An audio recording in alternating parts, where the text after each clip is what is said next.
Oui, Victoria Bedos est à l'origine de ce projet. C'est la fille d'eux et la sœur d'eux. Elle s'est inspirée de la vie de l'assistante de son père, Véronique Poulain, qui était coda, comme Paula dans le film, comme Loane, c'est-à-dire la seule entendante dans une famille de sourds.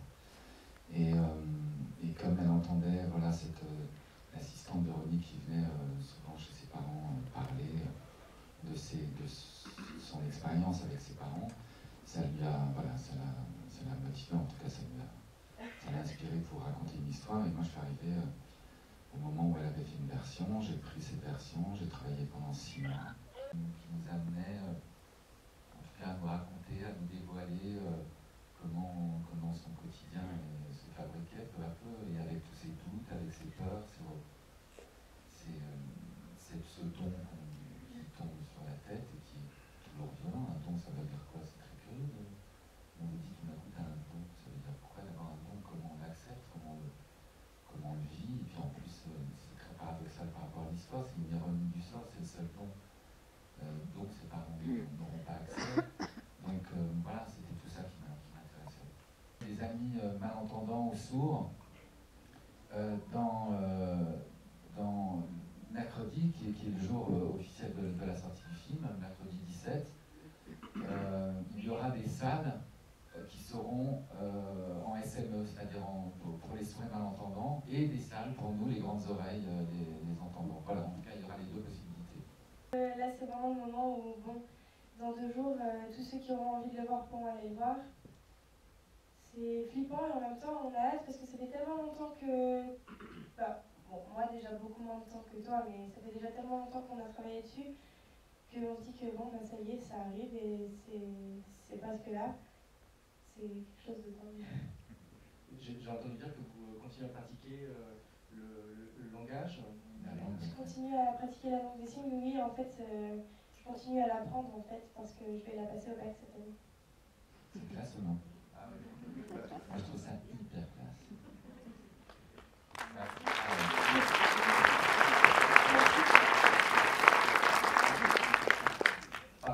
Comme je vous disais, elle était inspirée par Véronique Poulain, qui d'ailleurs a sorti un bouquin qui s'appelle Les mots qu'on ne me dit pas, qui est chez Stock, dans toutes les bonnes librairies, vous allez vous régaler, et qui est son histoire en perso. Voilà. Et Victoria en fait s'est inspirée de ça. Enfin, le livre n'était pas encore sorti, hein, il est sorti il y a 3 mois. Donc voilà, elle s'est inspirée d'elle. Après voilà, l'histoire en fait était, au départ, l'histoire était surtout centrée sur Paula, le personnage de Paula. Et moi, je voulais le développer sur la famille, c'est-à-dire amener plus la famille là-dedans, le point de vue de la famille. Comment, en tant que parents, on voit notre enfant s'échapper, partir vers des horizons qui nous font forcément flipper, qui nous font peur, qui sont inquiétants, chacun est dans sa peur en fait. C'est ça qui est rigolo à chaque fois quand il y a un départ. Autant Paula a peur que ses parents. Mais malgré tout, il faut couper ce punaise de cordon, quoi.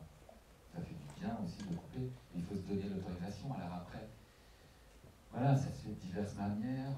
Et on fait comme on peut, on fait avec nos armes. Quelquefois c'est maladroit, quelquefois. Mais c'est toujours fait avec amour, en tout cas chez les béliers. Mais l'amour peut être maladroit. L'amour, quelquefois, on n'aime pas forcément au bon endroit. C'est ça qui est intéressant aussi à regarder. Pour nous, voilà, une séparation d'une famille, en fait, d'une enfant qui s'en va d'une famille, ça va être quelque chose d'absolument magique. Et pourtant, au sein de la famille, ça va être ultra compliqué. Donc voilà, c'est toutes ces fenêtres qui sont intéressantes à observer. Avant tout, c'est l'être humain qui est en face de nous qui est intéressant. Et on a cette chance, voilà, à deux de fabriquer un être, mais c'est un être humain à part entière avec son identité qu'il faut respecter, qu'il faut apprendre à découvrir au fur et à mesure. C'est tout ça qui est intéressant, mais bon, ça se fait pas sans douleur. C'est parti sur la chanson Je vole, qui est en fait le calque de la vie de Paula dans l'histoire. Et ça a été le fil en fait conducteur. Et après, moi, j'ai choisi avec la production, Moi, j'aimais beaucoup En chantant, la mélodie, la maladie d'amour, la Java qui est venue après par Stéphane Sellerier, le patron de chez Mars, qui était un dingue de la Java de Broadway. On me pose toujours cette question en fait, et en réalité, c'est vrai que la musique, moi, c'est un peu toute ma vie. J'ai commencé par ça, j'ai toujours aimé ça, j'ai commencé, j'avais 8 ans. À côté de ça, grâce à Eric, j'ai découvert quelque chose que j'aime vraiment beaucoup. Une deuxième passion, et c'est le cinéma, et j'aimerais vraiment pouvoir faire les deux. Si j'en ai la possibilité, je ferai les deux. J'aimerais pas trop choisir.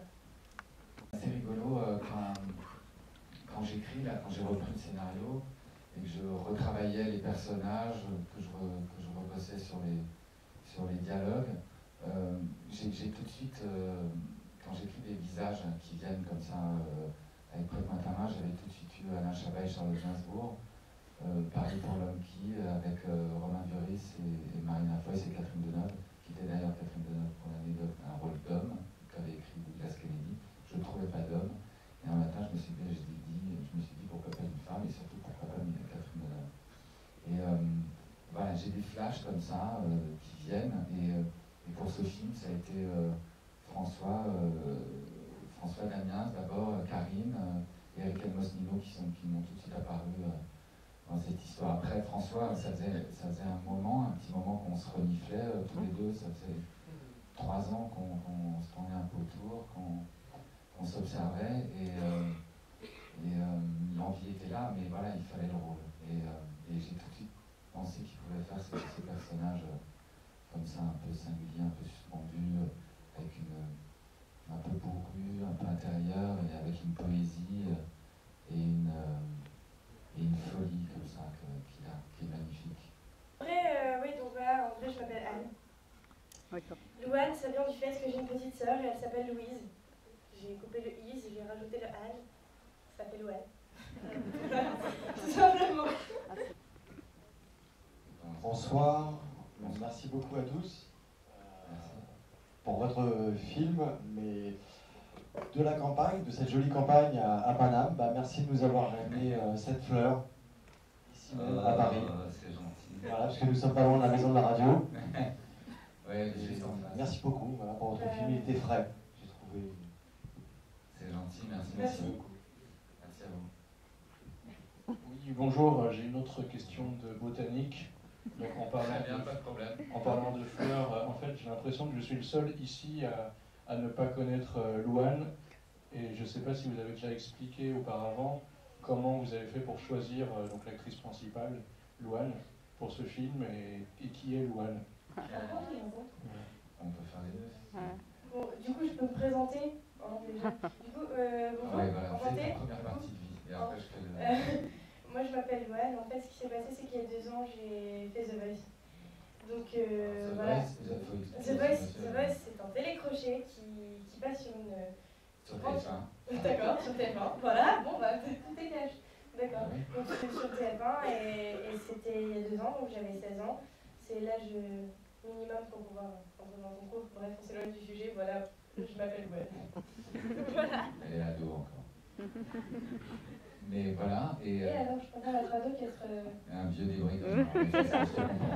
C'est ça. Et donc à ce moment-là, en fait, Louane passe à cette émission The Voice, et moi j'étais en train de travailler parallèlement sur le casting, avec un casting plus traditionnel pour chercher Louane, c'est-à-dire en cherchant des jeunes filles en casting pour chercher Paula.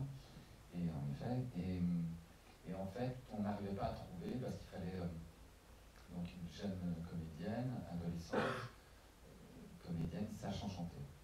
Et on n'arrivait pas à trouver. La meilleure avait une voix mais pitoyable. Elle était pourtant tellement... C'est pas méchant, c'est la vie. Mais Louane, c'est la vie. C'est pas grave, c'est une fille qui fera plein de choses. Mais c'est méchant quand même. Moi, je suis mauvais sur des trucs et c'est comme ça. On est bon, on est mauvais sur des trucs. Oui, toi par exemple, tu sais pas moyen chanter. bon. Voilà, par exemple. Et je suis vieux. Je dis ça, je dis rien. Quelle bête couille, je vous jure, les ados. Je t'ai manqué ou pas? Et en effet, elle, par pur hasard, un pote m'appelle et me dit tu devrais voir The Voice. Et toi, tu lui as dit quoi? J'ai petit corbeau, j'ai boxé à foot. Je rajoute, il a aussi dit, je cherche une actrice qui sache chanter, pas une chanteuse qui sait pas jouer. À chaque fois, il prend pour elle. C'est ça qui est bien. Tout de suite, ça. Mais c'est quand même toi qui fais le film, non? Ouais, mais quand même. Mais c'est pas quand même. Donc voilà, on en est à ce stade-là. Moi, je me fais un replay à 2h du matin.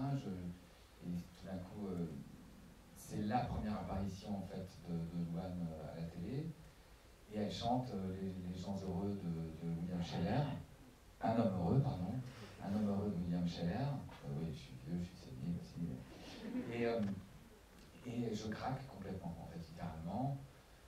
Et on s'est vu, on a fait des essais qui étaient très mauvais. Et malgré ça, absolument pas ce que tu penses. je croyais en elle. Mais comme quoi, voilà, c'est ça qui est bien dans la vie. Non, mais c'est vrai, en plus, mes essais, ils étaient vraiment nuls. C'est-à-dire que je connaissais pas mon texte, j'étais malade. Oui, rien n'allait, en fait, rien n'allait. Mais bon, ce sont des choses qui arrivent. Et en fait, malgré tout, il y a une phrase, un moment totalement anodine qui est sorti d'une impro qu'on a fait, d'une improvisation, et qui était je ne pourrais pas venir demain à la ferme. Et le ton sur lequel elle a dit, ce qui se passait dans son visage, dans ses yeux, et sa gestuelle, je me suis dit voilà, c'est elle, c'est Paula. Et il va falloir faire de ces 4 secondes, il va falloir en faire 1h40. Et c'est comme ça que c'est parti. Ouais, c'est vrai, c'était pour moi en tout cas, parce que bon, je suis une ado. Il y a des ados un peu dans la salle ou pas? Ouais, c'est 1, 2, 3, 4, là il y en a 5, 6. Bon, bref, là-bas, monsieur, vous mentez. Non, bah oui, enfin, je sais pas, vous savez, on ne peut pas se concentrer plus de 5 minutes. Enfin, vous êtes d'accord avec moi, non? Bon, voilà. Du coup, bah, moi c'était un peu difficile, mais ça va, j'ai eu une sorte de papa qui me disait Louane, concentre-toi. Oui. Ouais, c'était un mélange en effet mais pour le coup, elle a été très bluffante, cette jeune fille, parce que elle était à la fois, elle comprenait l'engagement dans lequel elle s'était lancée, et c'est pas rien quand même, parce qu'un film, c'est un plan de travail, c'est beaucoup de gens, il y a 70 personnes autour du plateau, il y a une grosse structure, il y a une production, c'est des sous, il y a des horaires. Donc il faut rentrer voilà, dans des scènes dans une journée. Si ces scènes-là ne sont pas tournées, ça va coûter tant à la fin. Donc, et comme moi, je suis assez bon élève comme réalisateur, que je déteste, comme j'étais très mauvais élève à l'école, pas comme Anne, comme Louane, j'ai cette espèce de culpabilité de tout judéo-chrétien par rapport à mes producteurs de pas dépenser, de pas exploser le film. Bref. En tout cas, Louane a pris compte de tout ça. Par moments, c'était plus compliqué, ce qui est normal. Elle est humaine. C'est la première fois qu'elle arrivait sur un plateau. Moi, j'ai des directions qui sont très précises, c'est-à-dire dans les déplacements, dans le rythme de la voix, après, dans le jeu. J'ai des choses très précises. Si j'ai pas une musique, ça ne colle pas. Donc, on refait. Et puis voilà, une rencontre se fait, une confiance se met en place, et elle a hyper été forte.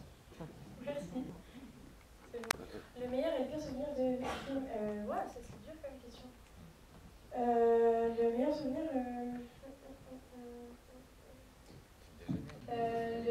Le meilleur souvenir, je sais pas moi. 4-5 scènes que j'aime beaucoup, ils sont vraiment restés des gros bons souvenirs pour moi, comme par exemple la scène avec François où il met ta main, la scène dans la fromagerie avec Karine où elle est un peu énervée contre les entendants. Voilà. Il y a eu plein de scènes comme ça que j'aimais vraiment beaucoup et qui sont pour moi de très bons souvenirs. Après, le moins bon souvenir, c'est de sa faute. C'est le jour où tout le monde s'est foutu de moi à cause de toi. Pourquoi? Parce qu'en fait, on tournait une scène, je ne sais pas si vous avez vu, à un moment, il y a une scène où il y a Karine et François qui sont en train de lire des livres de politique, il y a Lucas qui est en train de faire un truc sur son ordi, et moi qui suis endormie avec un cahier de cours sur le canapé. Ouais. Dans cette scène-là, la vérité c'est que je me suis vraiment endormie. Voilà. On va pas se le cacher, je me suis vraiment endormie, Et pourquoi je suis énervée contre moi? Parce qu'à la fin, il est venu vers moi, il a bien dit au revoir. Oh Louane, c'est la meilleure scène que t'aies jamais faite. Oui, c'est pas vrai. Si, c'est vrai. Si, c'est vrai. Et du coup, tout le monde s'est foutu de moi. Tout le monde a rigolé. Oui. Foutu. Il y a une très grosse différence entre rire d'une situation et de se moquer d'une situation. C'est très différent. Là, les gens riaient. Surtout l'équipe qui était très bienveillante. Oui, ils étaient vraiment tous très bons.